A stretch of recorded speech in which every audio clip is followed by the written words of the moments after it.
Fils et du Saint-Esprit, ainsi soit-il. Venez, Esprit Saint, montez le cœur de vos fidèles et allumez comme le feu de votre amour. Envoyez aux esprits, Seigneur, cette fois une place sur nos veines. Et vous, Seigneur Dieu, qui avez daigné envoyer votre Esprit sur ce monde, donnez-nous par ce même Esprit de comprendre et d'aimer ce qui est bien, de jouir sans cesse cette divine consolation pour le même Jésus-Christ notre Seigneur. Je vous salue Marie, pleine de grâce, le Seigneur est avec vous. Vous êtes bénie entre toutes les femmes, et Jésus, le fruit de vos entrailles, est béni. Sainte Marie, priez pour nous pauvres pécheurs, maintenant et à l'heure de notre mort, ainsi soit-il. Saint Ange gardien, Veillez sur nous. Saint Pédis, Priez pour nous. Saint Joseph, Priez pour nous. Saint Thomas d'Aquin. Priez pour Au nous. nom du Père, du Fils et du Saint-Esprit, ainsi soit.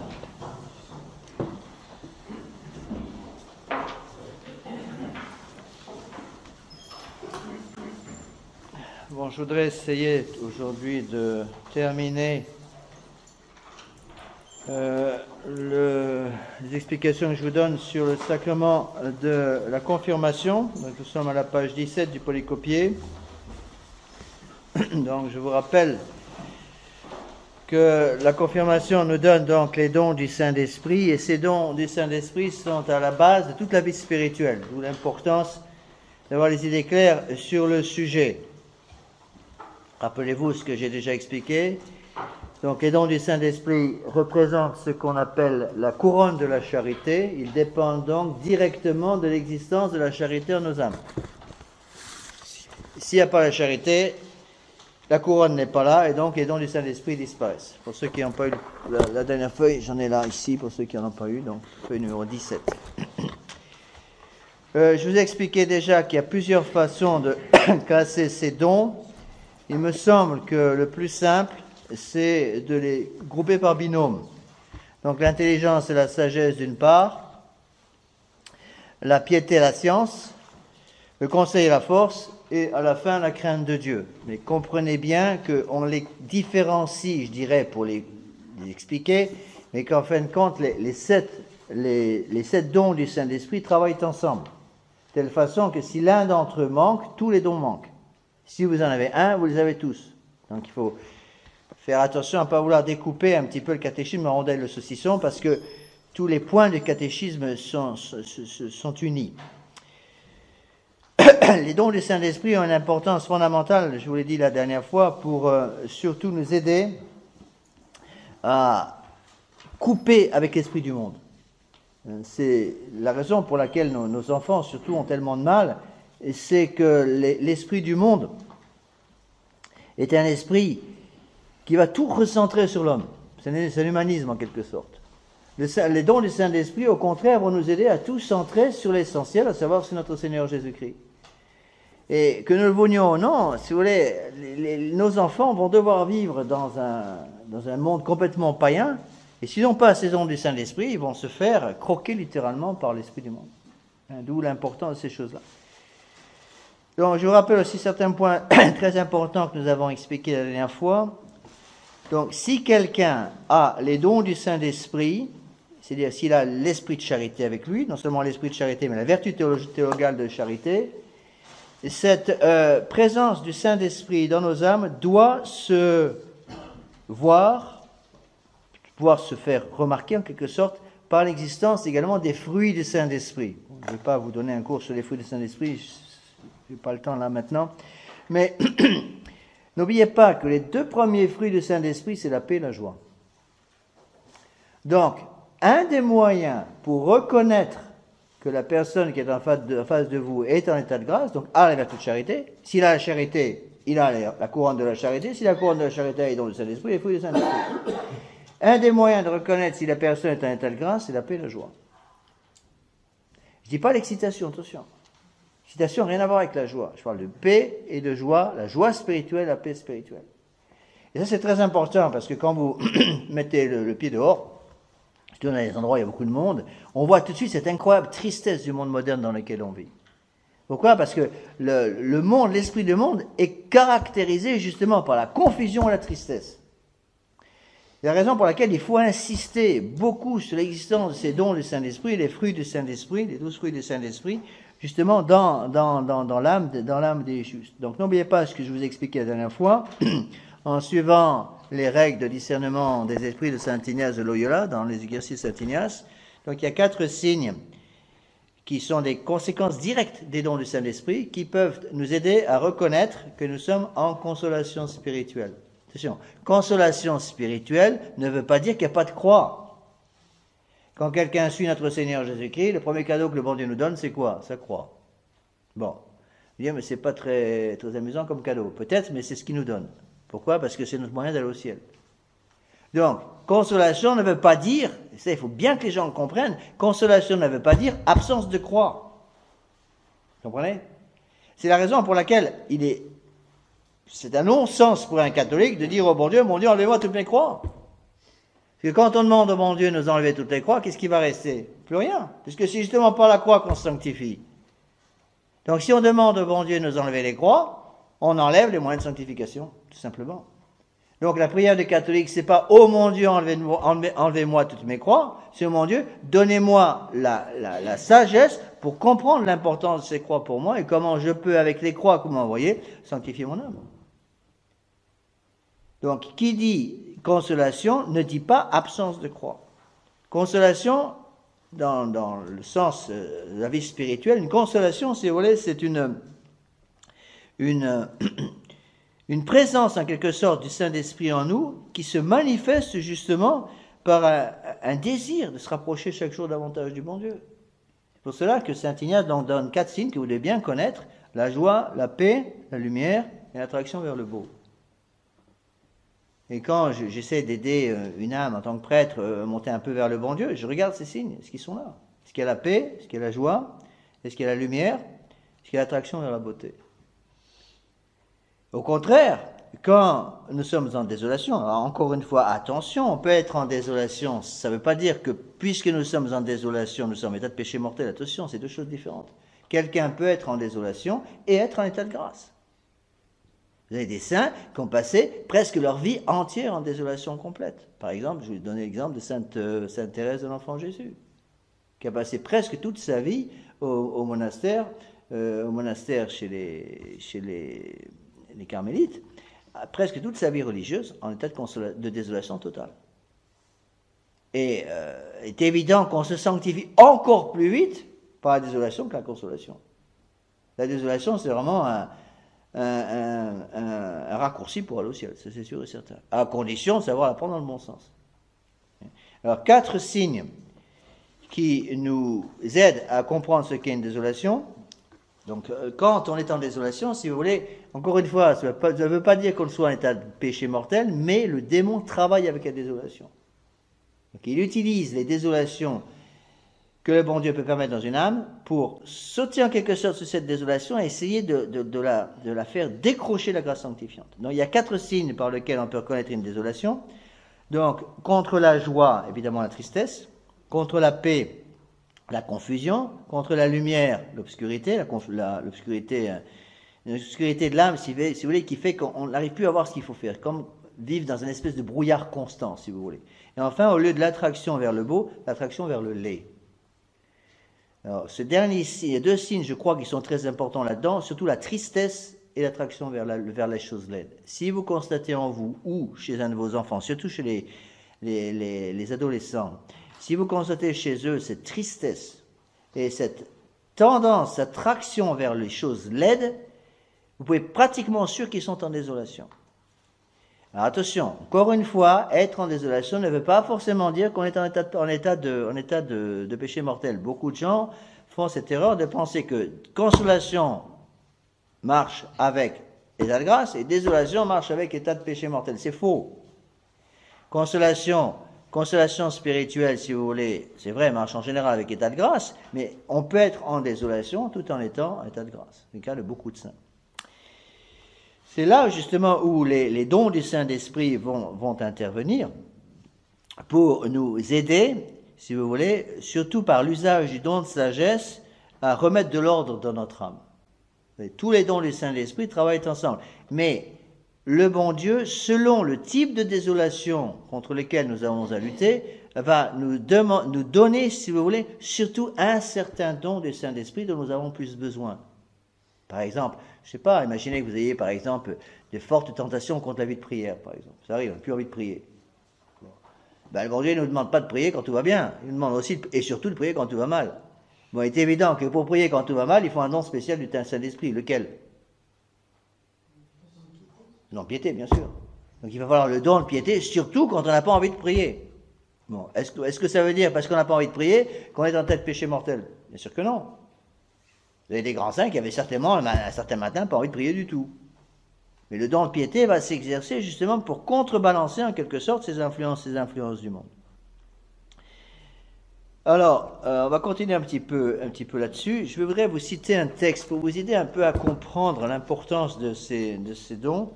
Je voudrais vous citer un texte peu connu des pères de l'Église. Je tire ce texte du livre de Monseigneur Gaume, le Traité du Saint-Esprit, en 2 volumes, qui est certainement un des meilleurs livres de Monseigneur Gaume. Monseigneur Gaume, c'est un grand écrivain contre-révolutionnaire du XIXe siècle. Et son livre sur les traités du Saint-Esprit est certainement un de ses meilleurs livres. Bon, c'était publié par les éditions Céramiques, qui ont édité presque tout Monseigneur Gaume. Alors, attendez, je vous retrouve ça.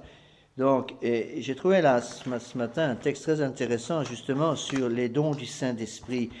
Comment les pères de l'Église conçoivent, justement, les dons du Saint-Esprit. Et vous verrez qu'ils ont une conception tout à fait différente de la nôtre. Et comme l'esprit de l'Église est vraiment manifesté par l'esprit des pères de l'Église, c'est en essayant d'étudier l'esprit des pères de l'Église qu'on va voir l'esprit de l'Église. Alors voilà ce que dit Monseigneur Gaume, c'est la page 104 de son 2e volume.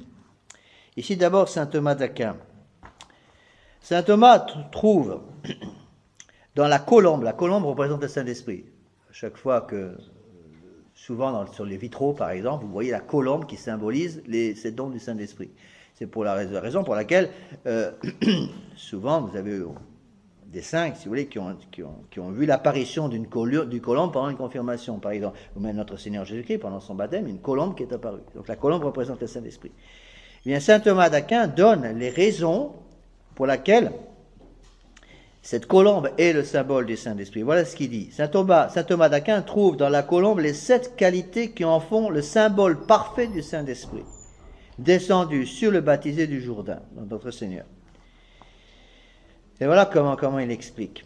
La colombe, dit-il, habite sur le courant des eaux. Là, comme dans un miroir, elle voit l'image de l'épervier qui plane dans l'air et elle se met en sûreté. Don de sagesse. Donc, le don de sagesse a pour but de nous mettre en sécurité par rapport aux démons. Deuxième, la colombe montre un admirable instinct pour choisir entre tous les meilleurs grains de blé. C'est le don de science qui nous aide à faire la part des choses et prendre ce qui est vraiment de Dieu. Elle nourrit les petits des autres oiseaux. Ça, c'est le don de conseil pour aider le prochain. Elle ne déchire pas avec le bec. C'est le don d'intelligence. Elle n'a pas de fiel, don de piété. Elle fait son nid dans les fentes des rochers, don de force. Et elle gémit au lieu de chanter, don de crainte. Elle me dit, monsieur l'abbé, c'est la poésie. C'est la poésie, mais c'est la poésie des saints. C'est comme ça que les pères de l'Église et les saints expliquaient les choses. Et après, Monseigneur Gaume cite d'autres pères, des textes magnifiques. Je voudrais vous les citer pour vous essayer de vous faire comprendre ce qu'est l'esprit de l'Église. J'avais remarqué, c'est très intéressant, quand j'étais au séminaire, tous les libéraux ou les séminaristes ou les prêtres imprégnés de libéralisme ont au moins toujours un point en commun. Ils ne peuvent pas supporter les pères de l'Église. Ils ne peuvent pas supporter, entre autres, surtout, l'interprétation mystique, l'interprétation spirituelle, dont je vous ai déjà parlé, de l'Écriture sainte. Ils n'acceptent que l'interprétation purement historique. Ils ne veulent pas entendre parler de l'interprétation spirituelle. Or, les pères de l'Église parlent tout le temps de l'interprétation spirituelle. C'est très intéressant. Alors voilà donc ce que disent les pères. Voyons resplendir dans le Verbe incarné toutes ces qualités de la divine colombe. Il habite sur le bord des fleuves des Écritures dont il possède la pleine intelligence. Là, le Verbe incarné voit toutes les ruses passées, présentes et futures de l'ennemi, ainsi que les moyens d'y échapper. C'est le don de sagesse. voyez comment les pères le disent. Donc, le don de sagesse, j'ai déjà expliqué, va nous aider à voir les ruses passées, présentes et futures de l'ennemi. C'est quoi? C'est le démon. Pour nous aider, nous donner les moyens d'y échapper. Donc, pas simplement voir où sont les pièges, mais nous donner une compréhension, si vous voulez, de ces pièges pour pouvoir les éviter. C'est le don de sagesse. Deuxièmement, le don de science. Dans l'immense trésor des oracles divins, le Verbe choisit, avec un merveilleux à propos, les armes de précision contre chaque tentation en particulier, les sentences les mieux appropriées aux circonstances des lieux, des temps et des personnes. On le voit par ses réponses aux démons du désert et aux docteurs du temple. On le voit par cette profonde connaissance des Écritures qui jetait dans l'étonnement ces heureux auditeurs. C'est le don de science. Donc le don de science, si vous voulez, va nous donner une connaissance de Dieu. Bon, mais attention, j'ai déjà expliqué, la connaissance de Dieu n'est pas suffisante. Qu'est-ce qui est au-dessus de la connaissance? Il faut la compréhension. Rappelez-vous les 3 étapes, connaissance, compréhension et la dernière, l'amour. Troisième don, le conseil. Le Verbe de Dieu nourrit les étrangers, c'est-à-dire les gentils, substitués aux Juifs ingrats. Je ne suis pas la théorie de Benoît XVI. Donc, ils sont substitués aux Juifs ingrats, il les éclaire, les admet à son alliance et les comble de ses grâces. C'est le don de conseil. Donc, le don de conseil, si vous voulez, c'est le don par lequel notre Seigneur Jésus-Christ va nous guider dans les dédales de la vie dans lesquelles nous sommes obligés de vivre pour être sûr que nous conservions l'état de grâce. Après, il va parler du don de l'intelligence. Le Verbe de Dieu est loin d'imiter l'hérétique Arius, l'hérétique Pélage, l'hérétique Luther, qui sont des oiseaux de proie au bec crochu, qui s'abattant sur les Écritures les déchirent par les interprétations du sens privé. Et des lambeaux qu'ils emportent se servent comme de haillons pour cacher leurs mensonges, tromper les faibles et perdre les âmes. Lui, l'élève de la colombe, il comprend l'Écriture dans son vrai sens. Il l'admet tout entière et de chaque texte, il fait jaillir un rayon lumineux qui montre dans sa personne le Verbe rédempteur du genre humain. C'est le don d'intelligence. Donc le don d'intelligence nous oblige à passer, si vous voulez, d'une simple connaissance de Dieu au degré supérieur qui est le degré de compréhension. Ceci, c'est très important. Je vous l'ai déjà expliqué.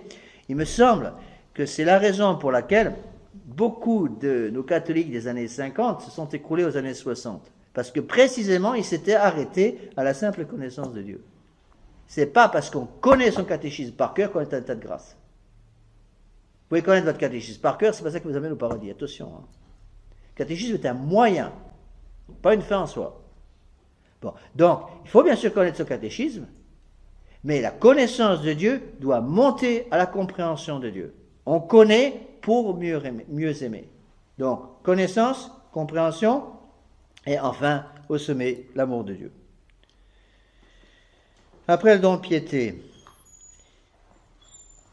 il n'a pas de fiel. L'infinie mansuétude de son âme devient transparente dans les paraboles du Samaritain, de la brebis perdue, de l'enfant prodigue. Le Verbe divin, notre Seigneur, pratiquant sa doctrine, ne rend pas le mal pour le mal, ni l'injure pour l'injure. Que dis-je? Ce qui ne s'était jamais vu, ce que l'homme n'avait jamais rêvé, il prie pour ses bourreaux. C'est le don de piété. Donc le don de piété, si vous voulez, va nous aider à prier dans l'esprit de l'Église. Après le don de force. Le Verbe fait son nid dans le rocher inébranlable de la confiance en Dieu, et celui de ses petits dans les plaies de son corps adorable, double asile inaccessible aux serpents. Les ennemis de Christ veulent le précipiter du haut d'une montagne, il passe tranquillement au milieu d'eux. Descendu dans les abîmes du tombeau, il en sort plein de vie. Partout sur son passage, il fait fuir les démons, guérit les malades et finit par enchaîner Satan, le prince de ce monde, par le don de force. Donc le don de force, rappelez-vous les 2 parties du don de force, qui peut me rappeler les 2 parties du don de force dont j'ai parlé la dernière fois?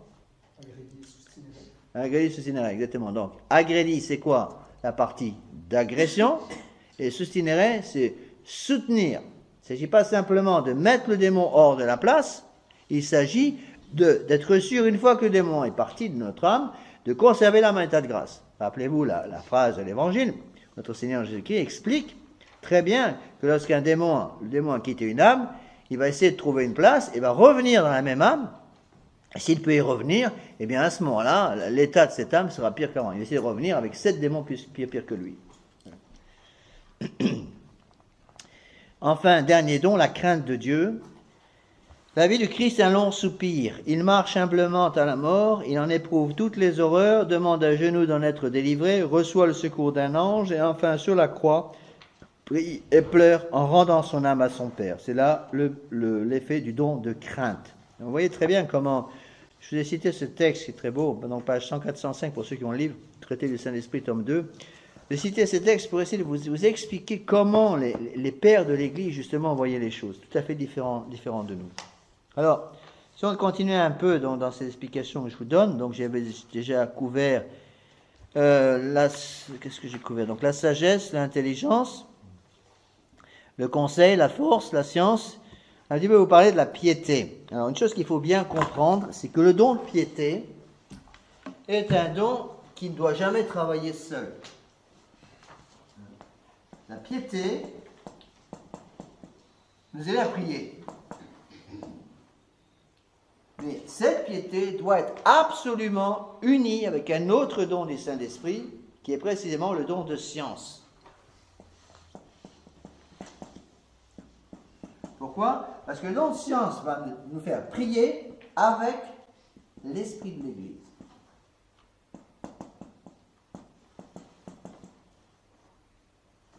Il y a dans l'Église catholique une certaine liberté dans le choix de vos prières. Vous avez le droit, devant un Saint-Sacrement, d'exprimer votre amour pour le bon Dieu, un petit peu selon les mots qui sont les vôtres, il n'y a pas de problème. Mais il y a un esprit de l'Église. C'est donc extrêmement important d'apprendre à prier comme l'Église a toujours prié. Ça, c'est quelque chose de très important, parce que le moderniste est un malade d'indépendance. Comme il veut être indépendant, il a horreur des formules toutes faites. Et qu'il veut absolument suivre une espèce de libre examen qui est plus purement protestant en toute chose. Donc l'esprit de l'Église, par le don de piété, va nous aider justement à lutter contre ces tentations du libre examen pour pouvoir prier avec l'esprit de l'Église. Donc l'esprit de l'Église est donné par le don de science, la prière est donnée par la piété. Donc malheur à celui qui a ou la science sans la piété, ou la piété sans la science. Alors, je ne sais pas lequel des deux est pire. Si vous avez la science sans la piété, qu'est-ce qui va se passer? Vous allez apprendre, connaître votre foi un petit peu comme on utilise un dictionnaire. Et qu'est-ce qui va se passer? S'il n'y a pas la piété, on va tomber dans l'orgueil. Donc c'est l'orgueil, si vous voulez, l'orgueil des scientifiques qui prétendent tout savoir. Pas pour rien que le mot scientifique vient justement du mot science. Celui qui prétend tout savoir. C'est pour ça que la piété doit en quelque sorte ramener vers les réalités, en quelque sorte, le scientifique qui veut s'élever un peu trop vite, un peu trop haut. Vous comprenez? Au contraire, celui qui a la piété sans la science, qu'est-ce qui va se passer? Il va tomber dans l'angélisme. Il va tomber dans ce qu'on appelle non pas la piété, mais la pieuserie. C'est-à-dire sa piété va devenir une espèce de piété déliquescente, une espèce de miel dégoulinant, mais il n'y aura plus rien derrière. Donc il faut les deux. Il faut la piété et la science. Donc attention à ceux qui vous disent la prière seule suffit. Non, c'est faux. Et attention à ceux qui vous disent la science seule suffit. Donc la piété seule, sans la science, va nous amener au sentimentalisme dans la prière. On ne va plus chercher le Dieu des consolations, on va chercher les consolations du bon Dieu. Et au contraire, si on garde simplement la science sans la piété, on va tomber dans l'orgueil. Voilà la définition, page 17, en bas de la page 17, que donne saint Pie X du don de piété. C'est le don par lequel nous vénérons et nous aimons Dieu et les saints, et nous avons des sentiments de miséricorde et de bienveillance envers le prochain pour l'amour de Dieu. Donc le don de piété, si vous voulez, va nous aider non seulement à prier, donc directement axé sur notre Seigneur, sur Dieu lui-même, va nous aider aussi à avoir cette miséricorde, cette bienveillance envers le prochain pour aider le prochain à se rapprocher de Dieu. C'est ça la piété. Donc la piété nous aide à voir Dieu dans le prochain. Alors c'est très facile pour nous de voir Dieu dans un grand saint ou dans une personne qu'on admire beaucoup. C'est très facile. Une personne qui nous fait beaucoup de bien. Bon, j'avoue que moi-même, j'ai parfois un peu de mal à voir le bon Dieu dans notre cher voisin à côté, là au-dessus. Bon, c'est plus difficile. Et pourtant, il faut apprendre à voir Dieu dans lui. Il a été créé par le bon Dieu aussi. Il ne sait pas, mais il a été créé par le bon Dieu. Vous voyez? Donc, vous voyez comment ces choses sont importantes. Alors, ce dont agit sur la volonté, c'est la bonne manière d'aimer Dieu. C'est-à-dire aimer Dieu comme Dieu veut être aimé. On a une certaine liberté, mais pas totale. On sert Dieu par comme on veut le servir. On sert Dieu tel que Dieu veut être servi. Vous voyez la différence? C'est capital de comprendre ces choses-là. Donc, il y a une bonne manière d'aimer Dieu. Il y a une manière catholique d'aimer Dieu. Et je dirais une manière non catholique d'aimer Dieu. Il y a des protestants qui prient toute la journée. Il y a des pentecôtistes qui prient toute la journée. Et ce n'est pas la bonne manière d'aimer Dieu. On n'aime pas Dieu comme on veut. Et c'est pour ça qu'une des façons de vérifier que l'amour que nous avons pour le bon Dieu est véritable, c'est de bien nous convaincre que le véritable amour du bon Dieu doit nous amener à la véritable science de Dieu, parce qu'il y a un lien entre la piété et la science. C'est-à-dire, si je prétends aimer le bon Dieu et que je sors des âneries invraisemblables qui vont contre le catéchisme, mon amour pour Dieu est faux. Si par exemple, sous prétexte d'aimer le bon Dieu, ou de pousser mon prochain à aimer le bon Dieu, je raconte que catholiques et musulmans, on a le même Dieu, eh bien, c'est pas la piété. Même si je dégouline de miséricorde et de gentillesse pour les musulmans, c'est pas la vraie piété, c'est la piété qui est fausse. N'oubliez pas qu'il y a une fausse piété. Il peut y avoir une piété qui est fausse, qui vient du démon. On verra ça plus tard dans la définition de l'Église. Saint Pie, dans ce catéchisme, comme une des conditions d'appartenance à l'Église catholique, parle de la vraie foi. Avoir la vraie foi, ça veut dire quoi la vraie foi? C'est-à-dire qu'il y a une foi qui est fausse. Une foi qui est fausse. Donc attention, donc c'est la bonne, donc le don de piété va nous donner la bonne manière d'aimer Dieu, avec une véritable piété qui évite l'orgueil, d'une part, et en même temps le rigorisme janséniste et le sentimentalisme. Vous voyez comme il faut être équilibré dans ces choses-là. C'est la raison pour laquelle, pour la prière officielle de l'Église, il y a deux prières officielles de l'Église. Quelles sont les deux prières officielles de l'Église? Il y a la messe et le bréviaire. Pour les deux prières officielles de l'Église, il n'y a pas un atome de liberté. Pour la prière officielle de l'Église, qui est la messe, les rubriques sont parfaitement préparées par l'Église et le prêtre n'a absolument jamais le droit d'introduire sa piété personnelle par des formules personnelles de piété dans le sacrifice de la messe. Pourquoi? Parce que la messe ne lui appartient pas. Et donc, au séminaire, on apprend à dire la messe, non pas avec les rubriques qui nous plaisent, que nous inventons, mais avec les rubriques de l'Église. C'est qu'une rubrique. Rubrique, ça vient du latin ruber. Ruber, ça veut dire rouge. Dans un missel d'autel, vous avez des explications, il y a des prières en noir, et des explications de ce qu'il faut faire en rouge. C'est ça qu'on appelle les rubriques. Et donc, les rubriques vont nous indiquer exactement ce qu'on doit faire.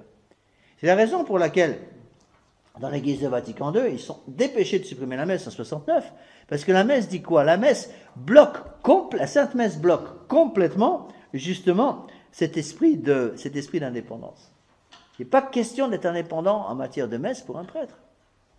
Il y a parfois une certaine liberté, par exemple, dans le choix de la messe. Certains jours, on a le droit de dire, par exemple, la messe d'un saint ou une messe votive, par exemple, dans certains jours. Ah, très bien.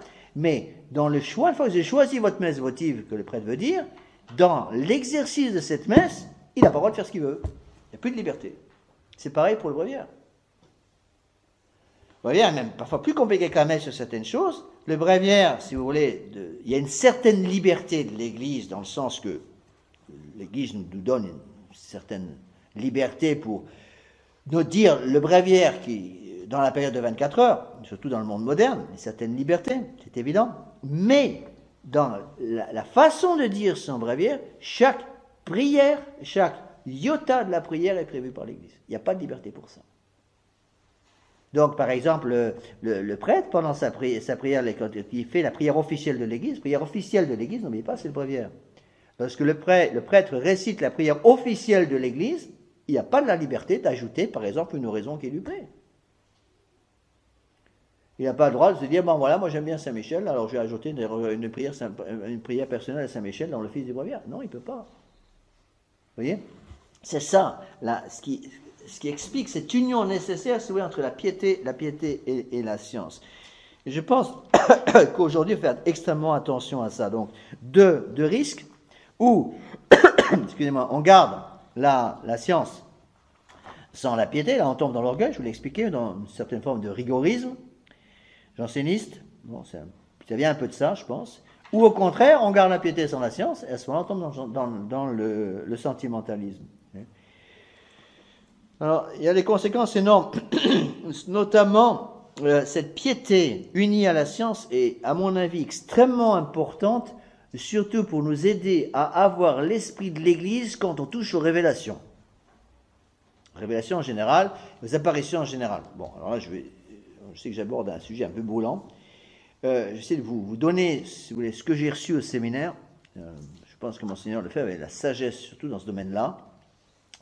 Et qu'il est important d'avoir l'esprit de l'Église. Bon, l'Église a toujours accepté la possibilité pour le bon Dieu lui-même, notre Seigneur ou la Très Sainte Vierge Marie ou un saint, avec permission du bon Dieu, bien sûr, de nous apparaître pour nous donner une aide spirituelle pour avancer contre l'ennemi. Très bien. Mais, attention, n'oublions jamais que la révélation est close à la mort de Saint Jean. Ça veut dire quoi? Ça veut dire qu'après la mort de Saint Jean, c'est pas exactement quand est mort Saint Jean, toute l'année 100 ou 101. À la mort de Saint Jean, c'est fini. La révélation est close de façon définitive. Donc il ne peut y avoir une apparition, si vous voulez, qui va rajouter quelque chose qui n'est pas déjà contenu dans la révélation. Est-ce que vous comprenez ce que je veux dire? La révélation est close à Saint Jean. Une révélation privée peut aider. Une révélation même reconnue par l'Église peut aider, très bien. Mais ne peut jamais contredire quelque chose qui est déjà prévu ou explicité dans le message de la révélation. Oui. La raison pour laquelle l'Église a toujours été extrêmement prudente dans l'usage des révélations. Bon. Alors on a le droit, bien sûr, ça c'est, je pense, l'application en pratique du don de piété joint au don de science, on a le droit d'utiliser pour ses dévotions personnelles, dans les parties libres, justement, on a le droit d'utiliser certaines apparitions privées qui peuvent vous aider. Très bien. À titre privé, vous avez le droit de le faire. Si à titre privé, je sais pas moi, telle apparition, peut-être même un peu douteuse, mais qui donne un beau texte sur la Sainte Vierge, par exemple, vous aide à faire une bonne action de grâce après la communion, à titre privé, très bien, faites-le, pas de problème. Mais attention, le prêtre doit déjà suivre une règle de prudence supplémentaire. Pourquoi? Le prêtre n'est pas un homme privé, c'est un homme public. Donc, le prêtre, c'est quoi? Le prêtre, c'est le ministre de notre Seigneur Jésus-Christ. Donc il y a des choses que peuvent peut-être dire des personnes privées que ne peut pas dire un prêtre. Pourquoi? Parce que le prêtre doit dire ce que l'Église a toujours dit. Vous comprenez ce que je veux dire? Et dans les apparitions, il faut quand même faire attention. Il faut, à mon avis, distinguer les apparitions reconnues par l'Église et les apparitions non reconnues par l'Église. Actuellement, vu la Charente pagaille qui règne, il faut même préciser un peu plus. Les apparitions reconnues par l'Église avant 1958, donc mort du pape Pie XII, et les apparitions reconnues ou pas d'après 58, donc après la mort de Pie XII. Bon. Mon intention n'est pas de dire que toutes les apparitions d'après 58 sont fausses, je n'ai pas dit ça. Je dis simplement que actuellement, nous n'avons plus autorité, non pas, ni vous ni moi, nous n'avons autorité pour déterminer que telle apparition qui a lieu, si la Très Sainte Vierge Marie vous apparaît demain matin, j'ai aucune autorité pour déclarer cette apparition comme venant de Dieu, aucune. En principe, qui faisait ça? Qui a autorité pour déclarer que telle apparition que telle personne prétend recevoir vient vraiment de Dieu et qu'il n'y a dans cette apparition aucune faute, aucune erreur contre la foi? Qui a cette autorité? Le pape. Bon, demandez pas à Benoît XVI de faire ce travail. C'est absolument évident. Puisque nous sommes orphelins d'autorité, il ne faut donc pas chercher à avoir une garantie d'orthodoxie par des gens provenant de gens qui ont perdu la foi. Ça me semble absolument évident. Alors, je ne dis pas encore une fois que toutes les apparitions modernes après 58 sont fausses, mais il faut quand même faire extrêmement attention. Bon. Attention, une autre chose aussi qu'il faut bien savoir des principes de la théologie de l'Église, c'est que même lorsqu'une apparition est reconnue par l'Église, je pense par exemple à l'apparition de Lourdes, l'apparition de Fatima, l'apparition de Notre-Dame de Guadeloupe par exemple, même lorsqu'une apparition est reconnue par l'Église, attention, il ne peut y avoir dans l'enseignement de cette apparition aucune chose qui appartient je dirais, qui va être utilisée par l'Église pour établir un dogme. Lorsque l'Église établit un dogme, elle établit un dogme à partir du contenu de la révélation, pas à partir d'une apparition même véritable. Je vous donne un exemple pour que vous compreniez bien. En 1854, le pape Pie IX a décrété le dogme de l'Immaculée Conception de la Très Sainte Vierge Marie. 4 ans plus tard, en 1858, la Très Sainte Vierge Marie est apparue à Sainte Bernadette Soubirous à Lourdes en lui disant « Je suis l'Immaculée Conception ».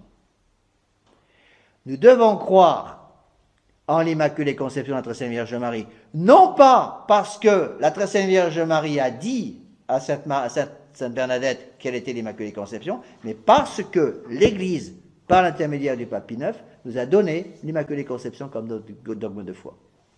Donc la Très Sainte Vierge n'est venue que confirmer ce qui existait auparavant. Oui. Donc il ne peut pas y avoir, à partir du moment où vous avez une apparition, quelle qu'elle soit, qui commence à vous dire, parce que j'en ai vu beaucoup comme ça, qui commence à vous dire que la révélation de notre Seigneur Jésus-Christ est incomplète, et que l'apparition va donc compléter des choses qui n'ont pas été données aux apôtres, vous pouvez immédiatement jeter cette apparition à la poubelle, ce ne peut pas être de Dieu, c'est impossible. Alors, parfois c'est clair, parfois c'est pas clair du tout.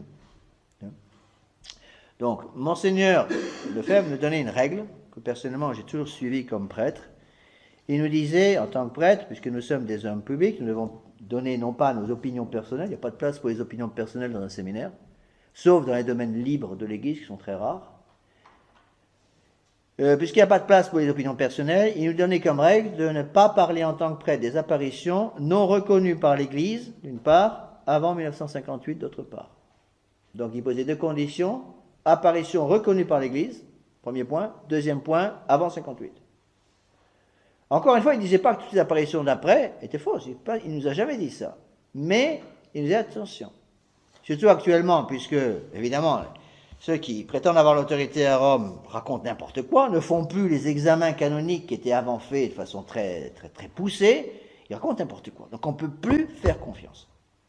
Donc faites extrêmement attention à ça, et cela peut vous éviter bien des déboires. Il y a beaucoup d'apparitions qui... Alors, attention, vous avez le droit, je vous l'ai déjà dit, vous avez le droit d'utiliser à titre purement privé quelque chose qui vient d'une apparition, je dirais même si elle n'est pas reconnue par l'Église, du moment que c'est purement privé pour vous, de façon privée, pour vous aider à prier. Très bien.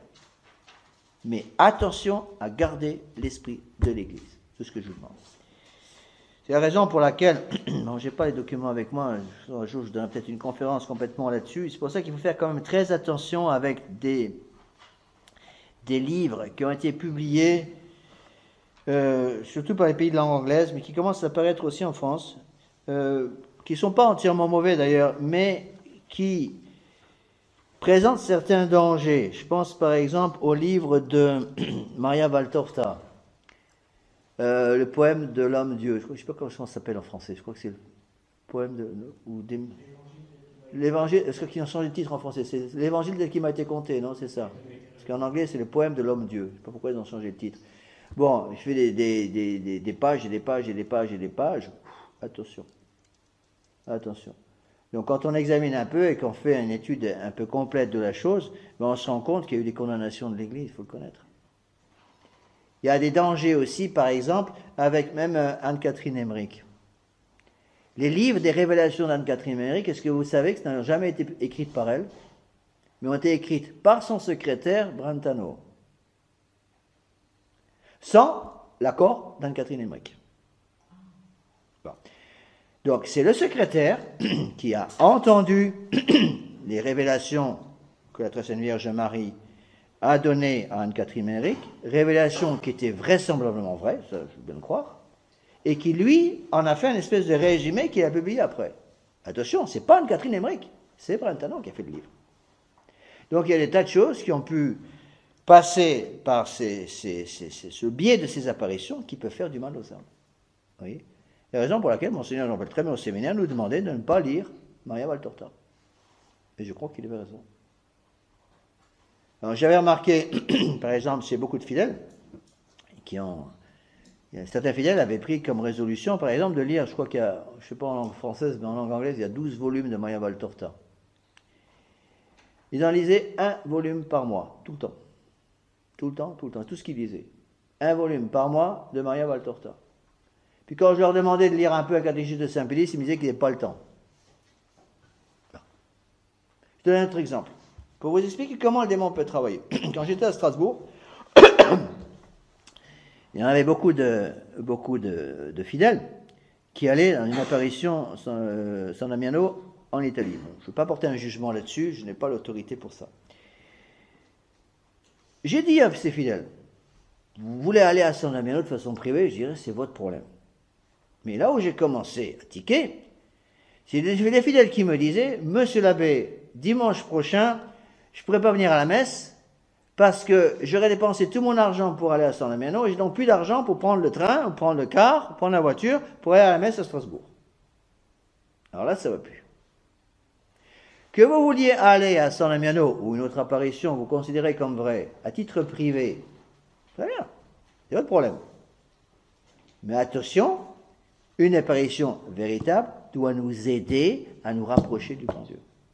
Il y a un ordre du bon Dieu, un commandement de Dieu, qui est repris par un commandement de l'Église, qui nous dit que le dimanche, il faut sanctifier le jour du Seigneur par la messe quand on a la messe. Il y a donc une obligation. Il n'y a aucun commandement du Seigneur, enfin vous me direz s'il y en a un que j'ignore, il n'y a aucun commandement du Seigneur qui nous dit qu'il faut aller à San Damiano 2 fois par an. Aucun. Vous comprenez ce que je vous dis? Et c'est là où il faut faire très très attention. Gardons l'esprit d'Église. Vous avez déjà, avec toutes les grandes apparitions connues par l'Église, il y a des choses extraordinaires. Je pense par exemple, surtout par les temps qui courent, à l'apparition de la Salette. 1800, je ne sais jamais si c'est 46 ou 56. 46, oui. 1846, la Salette. Dans le message de la Salette, vous avez tout. Absolument tout. Dans le message de Fatima, il y a beaucoup de choses. Une richesse absolument incroyable. Message de Notre-Dame du Lot, il y a des choses magnifiques. Ce sont des apparitions connues par l'Église. On peut suivre de façon aveugle, je dirais, ces apparitions, dans le sens qu'elles sont validées par l'Église. Oui. Avant, c'est ce que faisait l'Église, mais avant de valider une apparition, de reconnaître une apparition, parfois ça prend des années et des années et des années. Parce que justement, l'Église a toujours considéré avec une très grande suspicion tous ces phénomènes préternaturels ou surnaturels dans lesquels le démon peut très facilement se glisser.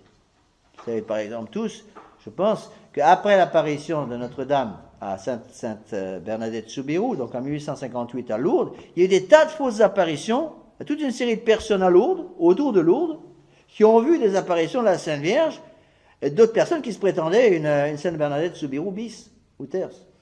Il y en a eu plein.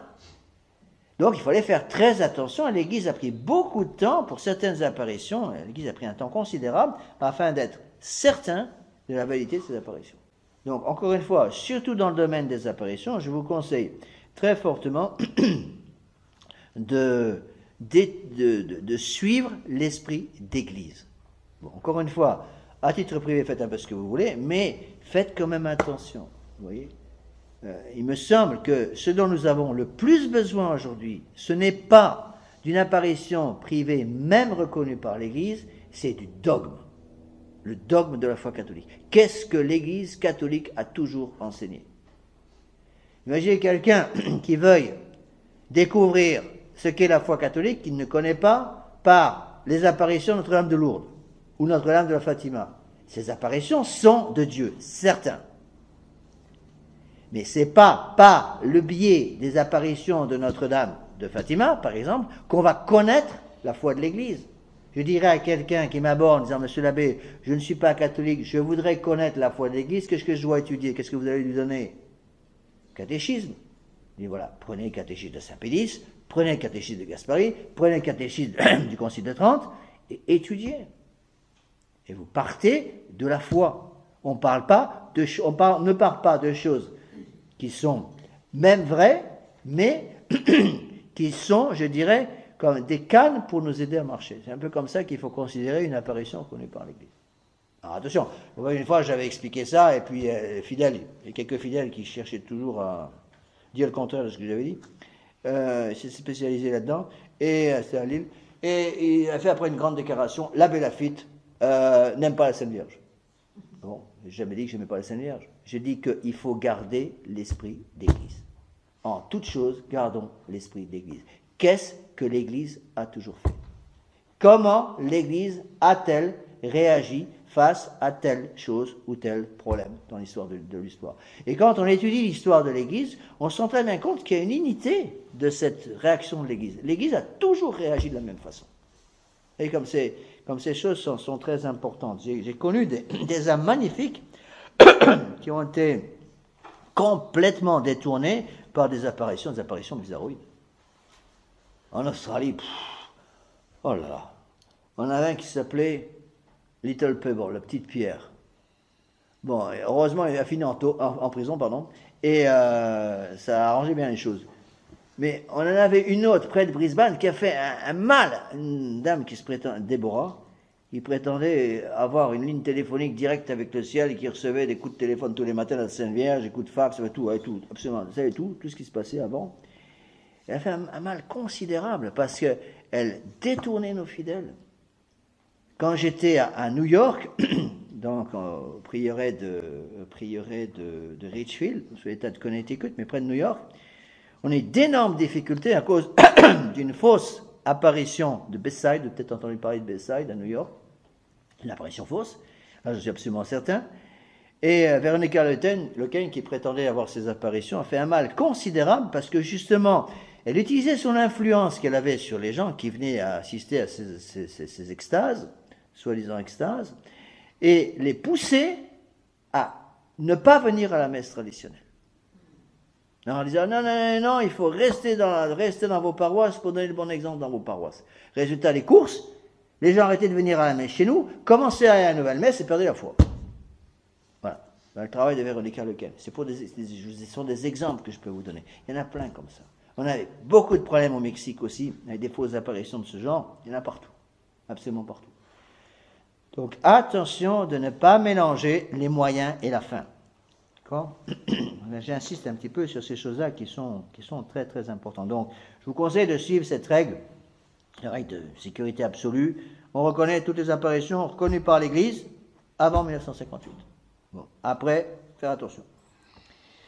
On continue. Le don de crainte de Dieu. En bas de la page 17. Le don de crainte de Dieu, voici la définition que donne Saint Pédis. C'est le don qui nous fait respecter Dieu et craindre d'offenser sa divine majesté, qui nous détourne du mal en nous portant au bien. Donc, je répète, le don qui nous fait respecter Dieu et craindre d'offenser sa divine majesté. Donc le don de crainte de Dieu n'est absolument pas un don qui nous fait craindre Dieu lui-même. Le don de crainte de Dieu est un don du Saint-Esprit qui va nous faire craindre d'offenser Dieu. Vous voyez la différence? C'est pas du tout pareil. Donc le don de crainte de Dieu est un don qui va nous aider à éviter le péché, tout simplement. Celui qui pêche, qui offense le bon Dieu d'une façon ou d'une autre, surtout par le péché mortel, est quelqu'un qui n'a pas en lui la crainte de Dieu. On dit que le don de crainte de Dieu est le plus petit des dons du Saint-Esprit. C'est peut-être vrai, mais n'oublions pas que le don de crainte de Dieu est le début de la sagesse. Donc, on dit que le plus grand, c'est la sagesse, et le plus petit, c'est la crainte de Dieu. Mais tout est relatif, parce que la crainte de Dieu est le début de la sagesse. Donc, celui qui n'a pas le plus petit n'a pas le plus grand. Vous voyez qu'ils sont tous imbriqués les uns dans les autres. Donc, attention à ce don de crainte de Dieu qui est d'une importance absolument fondamentale. Donc, ne pas oublier pas oublier ces choses-là. Le don de crainte de Dieu va, voilà le texte ici que j'ai mis, donc le don de crainte de Dieu donne la sainte inquiétude d'offenser Dieu et de le perdre par le péché, car c'est lui et lui seul qui nous maintient par miséricorde dans l'état de grâce. Cette expression de don de la sainte inquiétude n'est pas de moi, en fait c'est de Mademoiselle Lusquenette. Elle a peut-être pris ça ailleurs, je ne sais pas, mais en tout cas je n'ai jamais trouvé cette expression ailleurs que chez elle. Mademoiselle Lusquenette parlait beaucoup aux parents de ce don de sainte inquiétude qui vient, c'est vrai, qui vient directement, qui est une conséquence de l'existence en nos âmes du don de crainte de Dieu. Quelqu'un qui a la crainte de Dieu doit avoir la sainte inquiétude. Qu'est-ce que c'est qu'une sainte inquiétude? N'oubliez pas le mot sainte. C'est l'inquiétude, la crainte constante de perdre Dieu. Donc je dirais, quelqu'un qui aime le bon Dieu doit avoir par-dessus tout la peur de le perdre. Quelqu'un qui n'a pas peur de perdre Dieu est quelqu'un qui n'aime pas Dieu. D'où le don de sainte inquiétude. C'est un don capital pour tous les gens qui ont charge d'âme, à commencer par les parents. Quand des parents ont des enfants, ils doivent, leur premier travail, on verra ça plus tard dans le sacrement de mariage, la première fonction, c'est d'aider ses enfants à aller vers le ciel. C'est pas simplement procréer des enfants. Le but premier du mariage, c'est procréation et éducation. Éducation, ça veut dire guider, tirer, et ducere, tirer vers le bon Dieu. Donc, des parents, surtout les parents, doivent avoir cette sainte inquiétude de l'état de grâce de leurs enfants. Il faudrait littéralement que les parents, je dirais, tous les soirs dans leur prière avec leur époux, se disent, en utilisant ce don de crainte de Dieu, mon Dieu, une seule chose que je vous demande, c'est que tous mes enfants soient en état de grâce. Et qu'ils aient qu'une seule crainte, c'est que l'enfant perde l'état de grâce. Et malheur aux parents qui perdent la sainte inquiétude. Ils vont perdre tous leurs enfants. Parents qui perdent la sainte inquiétude, c'est un père de famille ou une mère de famille, si vous voulez, qui ne se préoccupe plus, par exemple, des amitiés que leurs enfants peuvent avoir avec d'autres personnes. Une maman qui a le don de sainte inquiétude est une maman qui va protéger ses enfants, c'est évident. Un père de famille qui a le don de sainte inquiétude va donc vérifier pour savoir quelles sont les relations d'amitié que leur enfant peut avoir avec d'autres personnes pour vérifier que ces relations d'amitié ne sont pas des relations dangereuses. Et parfois, il suffit on dit qu'il suffit d'une pomme pourrie pour pourrir tout le panier de pommes, mais c'est exactement ça. Et donc, malheur aux mamans qui me disent, moi j'ai entendu ça très souvent, vous savez, il faut faire confiance aux enfants. Bien sûr qu'il faut faire confiance aux enfants, mais tout est relatif. Et une maman qui fait confiance à ses enfants dans le sens qu'elle dit, si vous voulez, que je fais confiance à mes enfants, donc rien ne peut leur arriver sur le plan moral. Attention, c'est faux ça. Une maman, une mère de famille catholique, un père de famille catholique doit avoir la peur constante, je ne dis pas de vivre dans la peur constante, mais une peur relative, si vous voulez, constante, de voir que leur enfant a perdu le bon Dieu. Oui. Qu'est-ce que vous dites aux gens qui répondent « il ne faut pas voir le mal partout » Ben, la réponse, c'est que le mal est partout. Vraie réponse. Et la réponse, c'est sainte, la mère de Saint-Louis, donc Blanche de Castille, mais c'est ça, Blanche de Castille, la mère de Saint-Louis, qui disait à son fils, beau-fils, je préférais vous savoir mort à mes pieds que savoir que vous avez offensé Dieu par un seul péché mortel. C'est ça la sainte inquiétude. Quand je vois des parents, j'ai vu ça, je ne sais pas combien de fois même dans la tradition, des parents qui, par exemple, vont laisser leurs grands adolescents ou leurs jeunes adultes, 17, 18 ans, aller passer toute la soirée dans par exemple, chez des amis, où il y a une surprise party, une boum, surboom, je ne sais pas comment on appelle ça maintenant, organisée. Aux États-Unis, ils appellent ça des rallyes, je ne sais pas comment on appelle ça ici. Bon, un truc de ce genre organisé. Et puis, les enfants sont en train de danser entre eux, il n'y a pas un seul adulte qui est là pour surveiller. Et bien, j'ai dit, ces parents sont responsables de tout ce qui va se faire de mal dans la salle. Il y a les responsabilités des parents, là, qui me semblent énormes, c'est évident. Ces parents qui vont tranquillement jouer au bride pendant ce temps-là en disant les enfants sont à l'étage, ils font ce qu'ils veulent, mais on leur fait confiance, c'est tous des braves gars, des braves filles, mais ils croient au péché originel, ces gens-là, ou non? Donc le don de sainte inquiétude va dire à ses parents, attention, à partir du moment où tous ces jeunes se retrouvent entre eux, il peut y avoir malheureusement des péchés qui soient commis. Donc une mère de famille, un père de famille qui aime ses enfants doit donc vérifier pour être sûr que rien ne se passe. Bon, c'est le Saint-Curé d'Ars qui disait à propos il faut lire le sermon de Saint-Curé d'Ars sur les danses. Alors là, un jour on parle de ça. Le sermon de Saint-Curé d'Ars sur les danses, il dit que quand on commence à danser, l'ange gardien s'en va tout de suite. Et à la place, il y a le démon qui vient le remplacer. Ce qui fait qu'à la fin, il y a autant de danseurs que de démons sur la piste de danse. Voilà ce qu'il disait. Il a tout un sermon pour dire, il y a 10 commandements de Dieu. Il n'y a pas un seul des 10 commandements de Dieu qui n'est pas violé de façon grave par les gens qui dansent. Voilà ce qu'il disait. Et il disait ça au début du 19e. Qu'est-ce qu'il dirait aujourd'hui? Ah, monsieur l'abbé, il faut faire confiance. Attendez, le démon existe.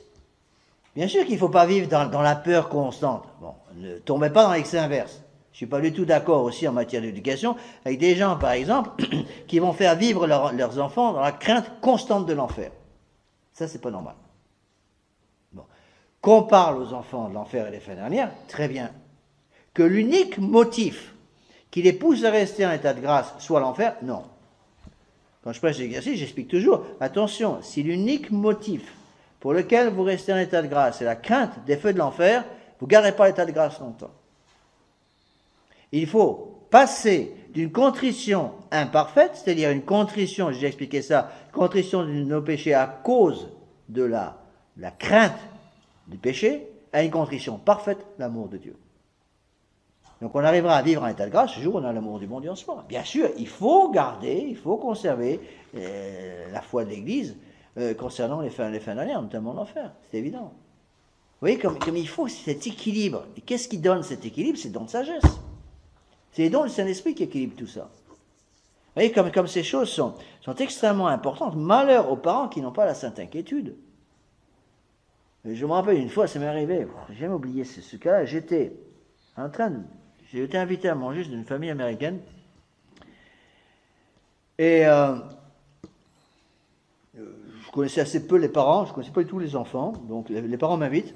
Et j'étais en train de manger avec cette famille. Et puis, avant le repas, je vais vous faire l'apéritif. Et puis on parlait un peu, je posais des questions sur leurs enfants. Bon, on m'a dit, on parlait de leurs enfants, le nombre d'enfants qu'ils avaient, etc. Bon. Et puis, j'ai posé la question, mais vos enfants sont tous des bons enfants? Ah oui, monsieur l'abbé, ce sont des bons enfants. Bon. Et on parlait entre autres des 2 jeunes filles qui étaient dans leur maison, je n'ai pas encore vu. Et on était encore en train de parler de tout ça, et 2 jeunes filles qui ont débarqué dans le salon, elles prenaient la porte pour aller voir des copains. Il fallait voir la tenue des jeunes filles. Oh mon Dieu!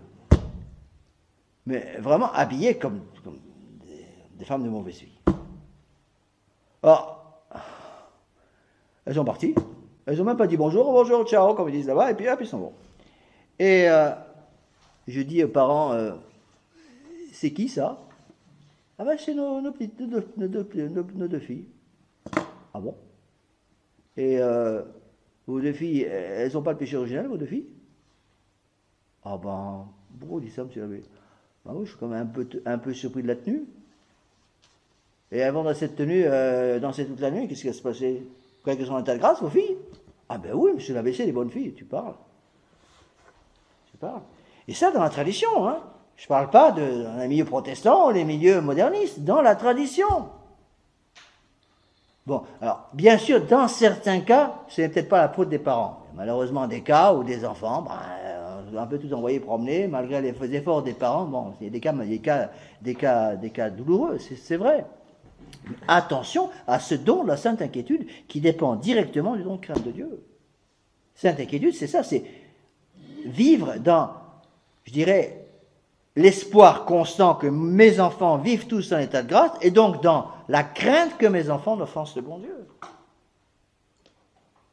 C'est Tobie, je crois, dans l'Ancien Testament, qui offrait des sacrifices constamment pour ou Job aussi, il y a 2 cas, Job et Tobie qui offraient des sacrifices pour leurs enfants, justement, au cas où ils aient offensé le bon Dieu. Ça, c'est la sainte inquiétude.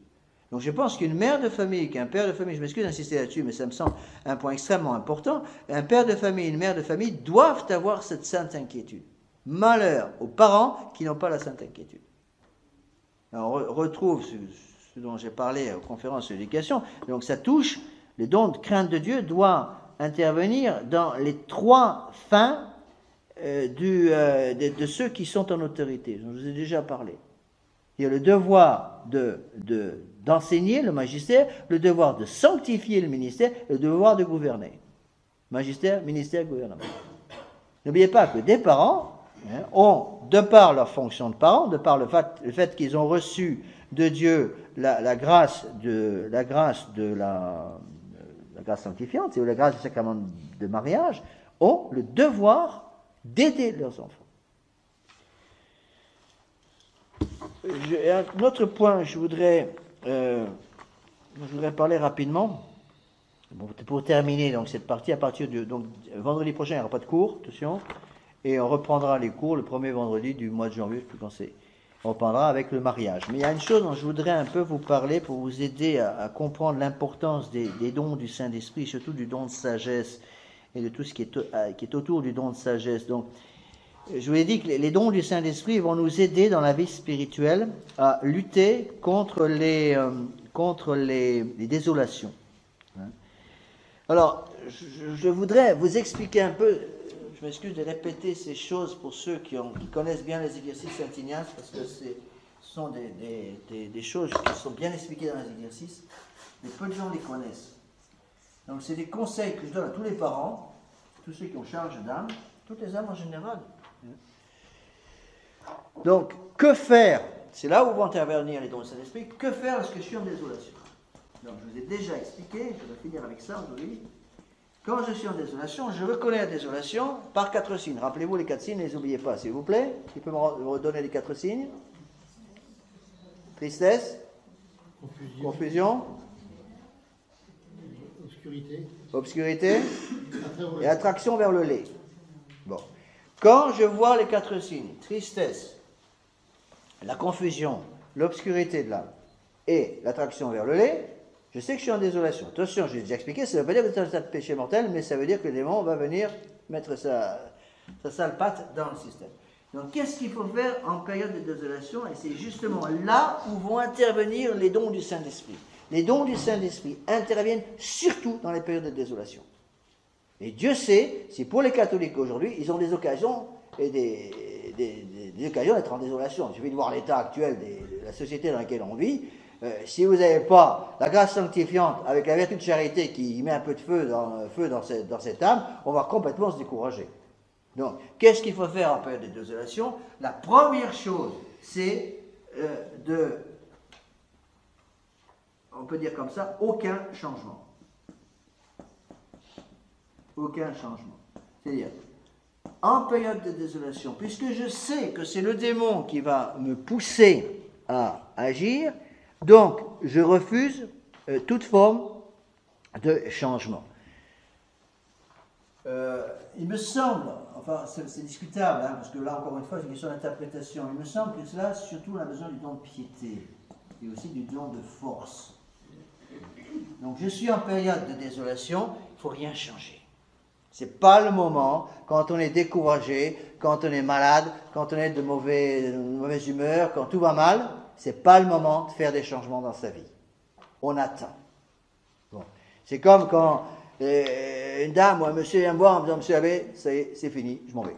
Je quitte mon mari, il m'a dit que j'étais une imbécile aujourd'hui, ça ne peut plus durer, il m'a dit de revenir chez ma mère, je crois que je vais le prendre au mot, et je suis très énervé avec mon mari, donc je m'en vais. » Qu'est-ce qu'on répond? Vous êtes en désolation, règle d'or, pas de changement. Ça veut dire quoi? Alors, vous allez me voir dans 15 jours. Mais vous prenez aucune décision maintenant, vous êtes beaucoup trop énervé. Bon. C'est une règle élémentaire dans l'éducation des enfants. Bon, vous dites à vos enfants qui vont jouer, qui sont en train de jouer dans le salon, ne jouez pas dans le salon, allez jouer dehors. Pas dans le salon, parce que dans le salon, il y a le vase chinois de la vieille grand-mère ou l'arrière-grand-mère, auquel on tient beaucoup. Surtout, ne jouez pas autour de ce vase, parce qu'il est très fragile, donc vous allez jouer dehors. 2 minutes après, cling, Gros bruit de verre cassé, devinez quoi? Le vase chinois de l'arrière-grand-mère en mille miettes. Bon, qu'est-ce que vous allez faire? Vous êtes super énervé. C'est pas le moment de donner une fessée à votre gamin, vous allez le tuer. Vous attendez, aucun changement. Je suis trop énervé, j'attends. J'attends, et peut-être qu'il va falloir attendre quelques heures avant de vous calmer. Puis le soir, vous direz à votre mari rentre, dis donc, le gamin, il a cassé le vase chinois de la grand-mère. Bon, peut-être que le mari serait content, mais bon, une fois que vous êtes calmé, vous prenez votre décision. Mais vous ne prenez pas de décision quand vous êtes énervé. Combien de ménages ont été détruits, j'en ai vu je ne sais pas combien, détruits justement parce que monsieur ou madame ont pris des décisions sous le coup de la colère. Même sur le plan professionnel, c'est très important. Vous avez par exemple une dispute avec votre patron, surtout pour les hommes. Vous disputez avec votre patron. Vous êtes très énervé parce que vous a dit votre patron. Prenez pas de décision tout de suite. Ce n'est pas le moment d'écrire une lettre de démission à votre patron. Non, vous êtes trop énervé, vous attendez, vous vous calmez, puis vous prenez votre décision. Donc, aucun changement. Donc ça, c'est surtout, me semble, le don de piété qui va nous faire prier dans ce cas-là, parce que justement, nous sommes en désolation. Les prières sont nécessaires en toutes circonstances, mais surtout dans la désolation. Et don de force pour éviter justement les dérapages. Deuxième règle, ce que saint Ignace et les pères de l'Église appellent l'agere contra. Qu'est-ce que c'est que l'agere contra? C'est-à-dire faire le contraire, essayer de deviner ce que le démon essaie de faire et faire le contraire. Quand vous êtes en période de désolation, il est très important de savoir se mettre dans la peau du démon pour essayer de deviner ce que le démon veut faire.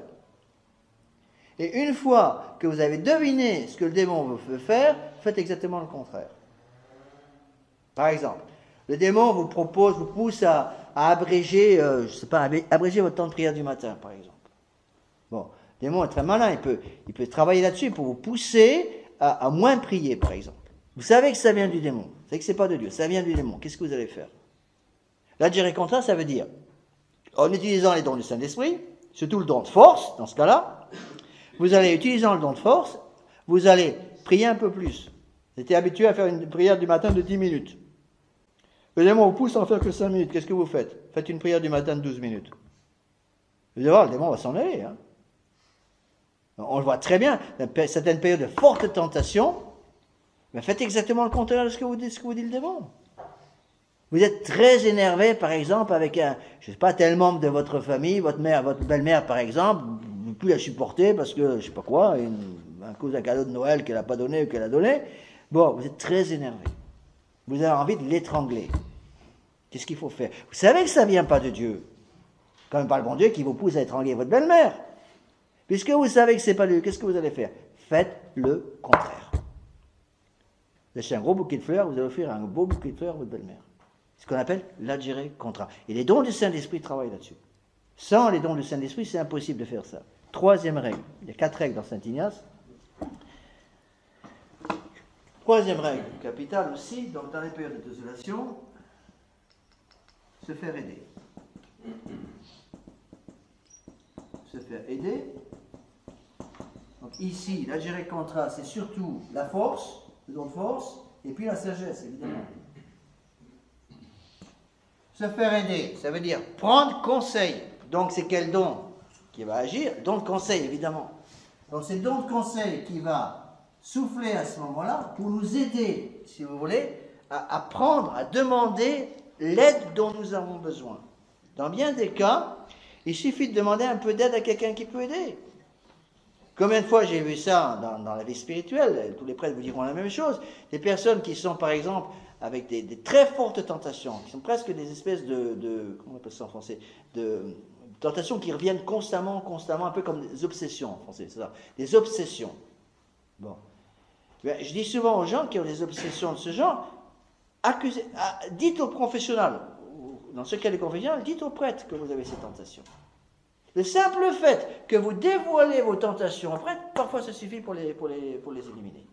On attend le coup comme ça. Parce que le démon qui pousse, il voit que vous dévoilez vos tentations à quelqu'un qui a grâce d'état pour vous aider en matière spirituelle, le prêtre, et immédiatement il n'y a plus rien à faire, ça va.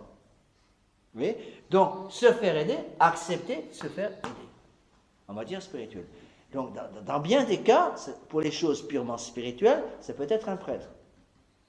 Dans d'autres domaines, ça peut être un membre de votre famille. Bon, imaginez, moi ça m'arrive de temps en temps. Imaginez, c'est un exemple que je donne, bien sûr. Imaginez un homme qui a des tentations à cause de, je sais pas, à cause d'une situation professionnelle déterminée, qui a des tentations de faire des bêtises. Bon, mais je dis, mais parlez-en à votre épouse. Vous lui parlez un petit peu de votre difficulté, votre tentation que vous avez avec telle ou telle personne, à cause d'un fait que vous ne pouvez pas contrôler, eh bien, vous êtes tenté de dévoiler vos tentations à quelqu'un qui peut aider. Parfois, ça peut être l'épouse. Le simple fait de dévoiler à son épouse une tentation très forte, souvent ça suffit. C'est suffisant pour que le démon s'en aille parce qu'il voit qu'il a été découvert. Enfin, quatrième règle de Saint Ignace, donc, qu'on retrouve aussi dans beaucoup de pères de l'Église, hein. Saint Ignace les a resserrés en quelque sorte. N'oubliez pas que c'est la Sainte Vierge Marie elle-même qui a donné les exercices de Saint Ignace à Morez en 1523, je crois. Donc, la dernière règle, c'est protéger son point faible. Protéger son point faible.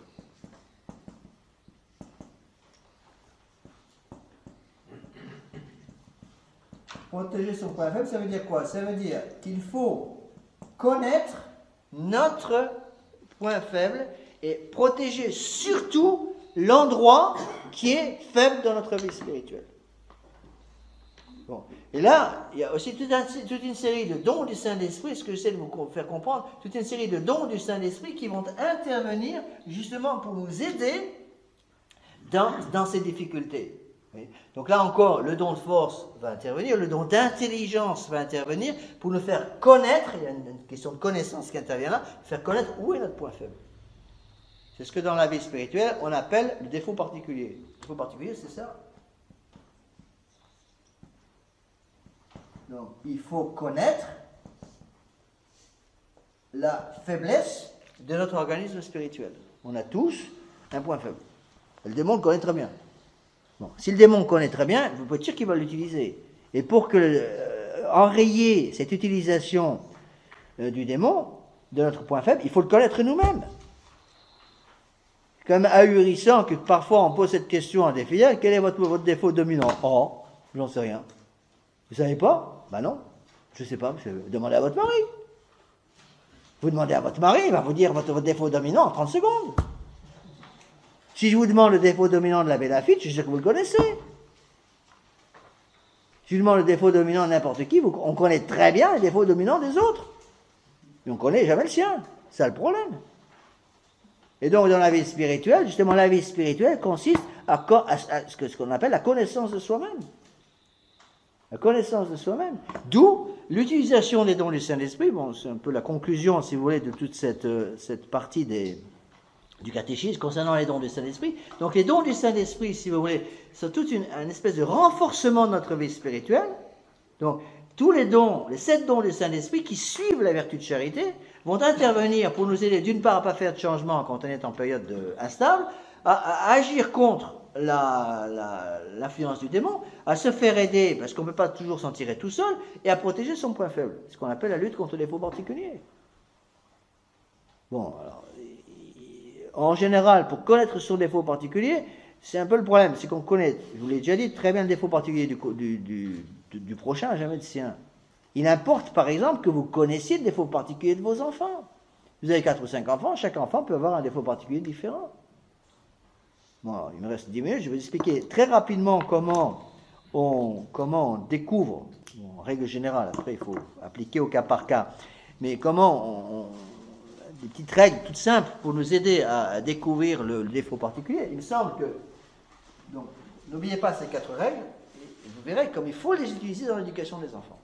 Dans l'éducation des enfants, il faut, j'explique beaucoup ces choses-là quand je prêche l'exercice Saint-Ignace, parce que c'est capital. Donc, utilisez ces règles pour l'éducation de vos enfants, apprenez-leur quand ils sont en désolation, pas de changement, on fait le contraire de ce que nous suggère le démon, on se fait aider et on protège son point faible. Maintenant, dernier point, pour découvrir son point faible, le point faible, si vous voulez, n'est pas ça seulement quelque chose de surnaturel. C'est quelque chose de surnaturel basé sur du naturel. Pourquoi? Parce que la grâce ne détruit pas la nature. Donc en général, pour connaître son point faible, donc savoir dans quel domaine surtout je vais avoir besoin des dons du Saint-Esprit, il faut connaître ce qu'on appelle son tempérament. Bon. Alors, je n'ai pas l'intention de faire tout d'un coup ce tempérament, ça prendrait beaucoup trop de temps, mais très rapidement, puisqu'il me reste quelques minutes. Donc, il y a encore une fois, au niveau des tempéraments, là, ce n'est plus la foi, attention, là on passe dans la psychologie. Donc ce n'est pas l'existence de 4 tempéraments, ou 8 tempéraments, ou 12 tempéraments, selon la façon dont vous les classez, n'est pas quelque chose de foi. C'est donc quelque chose qui est en dehors de la foi, mais qui aide justement à garder l'état de grâce. Donc il y a 4 tempéraments, il faut bien connaître. Donc il y a un tempérament qu'on appelle le tempérament colérique, le tempérament sanguin, le tempérament mélancolique. Il y en a en français ou non? Colique, il y en a? Pas d'âge? Mélancolique. Et le tempérament flegmatique. Bon, il y a d'autres façons de classer, mais c'est plus simple comme ça. Donc, il importe de savoir son tempérament. Alors, attention, sur le tempérament, il faut avoir du bon sens. On a en général un tempérament primaire qui se voit tout de suite et un tempérament secondaire qui est en dessous. C'est capital pour des gens, par exemple, qui veulent se marier. Première chose que vous devez savoir, quel est le tempérament de mon futur conjoint. Est-ce que je vais être capable, avec le tempérament que j'ai, de mener à bien les fins pour lesquelles je vais recevoir le sacrement de mariage avec une personne qui a un tempérament, qui a tel tempérament. Par exemple, si vous avez un tempérament flegmatique, vous n'allez pas épouser une jeune fille qui a un tempérament flegmatique. Ça va devenir la Belle au bois dormant dans votre maison. Plus rien va être fait. Si au contraire vous avez un tempérament colérique, j'en suis pris, vous n'allez pas épouser une jeune fille qui a un tempérament colérique. Mais elle est très mignonne, peut-être très mignonne, mais ça va être la 3e guerre mondiale tout le temps dans votre maison. Il faut du bon sens un peu. Alors, tempérament colérique, c'est quoi?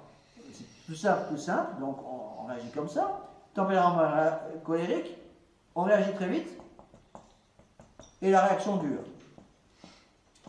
Voilà, ça c'est le colérique. Le colérique, tempérament colérique, le défaut particulier du colérique, c'est l'impatience. La colère et tout ce qui tourne autour de la colère. Donc il faut arriver à déterminer quel est mon défaut particulier et justement utiliser les dons du Saint-Esprit là-dessus. Le sanguin, c'est un tempérament qui réagit très vite, mais ça ne dure pas. Ça ne dure pas. C'est un tempérament très volatile. Bon, attention, il y a beaucoup de bons points à chaque tempérament. Il y a des bons points et des points négatifs dans chaque tempérament. Tempérament sanguin, j'appelle ça tempérament papillon, parce que c'est un tempérament qui voltige tout le temps. Il y a des gens qui changent d'idée comme de Suisse constamment, et qui ont des tas de points très intéressants. Par exemple, le sanguin, surtout chez les jeunes filles, c'est une personne qui est toujours très joyeuse de tempérament, très optimiste, c'est une bonne chose. Alors, en général, le défaut particulier du sanguin, à cause justement de cette tendance qu'il a, le défaut particulier du sanguin, c'est la superficialité. Parfois, ça frise au mensonge d'ailleurs. Il est très superficiel, il touche à tout, il ne fait rien à fond. Mais il faut le savoir, il faut bien lutter contre ça. Le mélancolique, c'est le tempérament le plus riche. Le mélancolique, il va réagir lentement et la réaction va durer. Donc il prend son temps. Le mélancolique est un tempérament extrêmement riche. C'est un tempérament qui va réfléchir aux choses. Donc en général, les mélancoliques sont des bons philosophes. C'est des gens qui sont des bons penseurs, qui pensent droit sur beaucoup de choses parce qu'ils prennent le temps. Donc ils ne vont pas s'exciter. Le mélancolique et mélancolique, on les repère très facilement. En général, le mélancolique a toujours le même défaut particulier, la bouderie. Il boude, c'est incroyable. Puis quand il boude, on est bon pour plusieurs jours. Alors ça, il faut le savoir. Le flegmatique réagit lentement, prend son temps, mais ça ne dure pas. Il décourage tout de suite. C'est un tempérament difficile à gérer. 9 fois sur 10, le défaut particulier du flegmatique, c'est la paresse. La paresse énorme. Mais il y a d'énormes qualités à côté. Entre autres, il y a une patience invraisemblable. pouvez donner un travail très répétitif. C'est par exemple un flegmatique, il le fera très bien. Vous donnez le même travail à un colérique, il enverra tout promener par la fenêtre au bout de 5 minutes. Et donc connaître son défaut particulier et faire agir les dons du Saint-Esprit là-dessus. C'est tout le travail de la vie spirituelle. La vie spirituelle, la direction spirituelle qu'on donne en tant que prêtre, une des premières choses que le prêtre doit faire, il me semble, c'est de déterminer le tempérament de la personne. On dit, et c'est sans doute vrai, que notre Seigneur Jésus-Christ devait avoir un parfait mélange des 4 tempéraments. C'est certainement vrai. Bon. Alors, il y a des saints qui sont devenus des grands saints, justement en disant les bons points de leur tempérament. Sainte Marie-Madeleine, par exemple, était une grande mélancolique.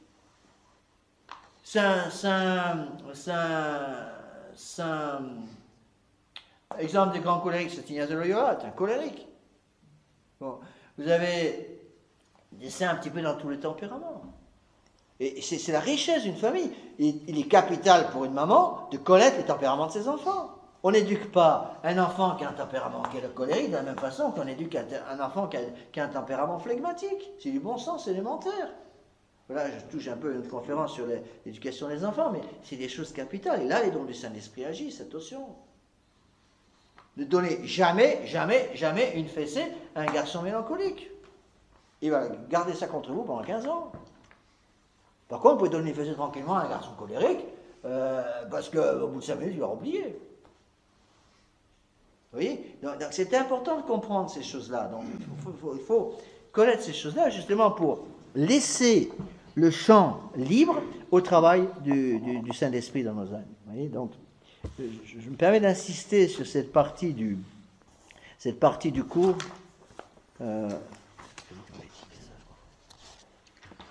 Je me permets d'insister sur cette partie du cours, donc relisez pendant les vacances de Noël, puisque vendredi prochain vous n'avez pas de cours, donc relisez, je vous conseille de relire pendant ces vacances, surtout tout ce qui a été dit à partir du polycopier, ce qui a été dit sur les dons du Saint-Esprit.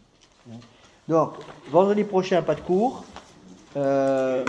Nous recommencerons donc le premier vendredi du mois de janvier, même heure, et j'attaquerai à ce moment-là le mariage. Il me reste 3 sacrements à couvrir, le mariage, l'ordre et l'extrême-onction. L'extrême-onction, c'est très rapide. Par contre, le mariage va nous prendre beaucoup de temps. J'essaierai de... Oui. De quelle adoration? La règle que je suis, c'est que j'essaie de ne pas interrompre. Bon, là, je crois qu'il faut vraiment interrompre pour cette semaine parce que c'est les vacances de Noël. Donc, beaucoup de gens partent en famille, etc. Monsieur l'abbé Guépin m'a demandé de ne pas faire le cours et je pense qu'il a raison. Il y aura certainement beaucoup de gens qui ne peuvent pas venir. Mais après, j'essaie de reprendre la régularité parce que sinon, les gens ne savent jamais s'il y a cours ou non. Et donc, il semble qu'il faut essayer de tenir la régularité. D'accord ?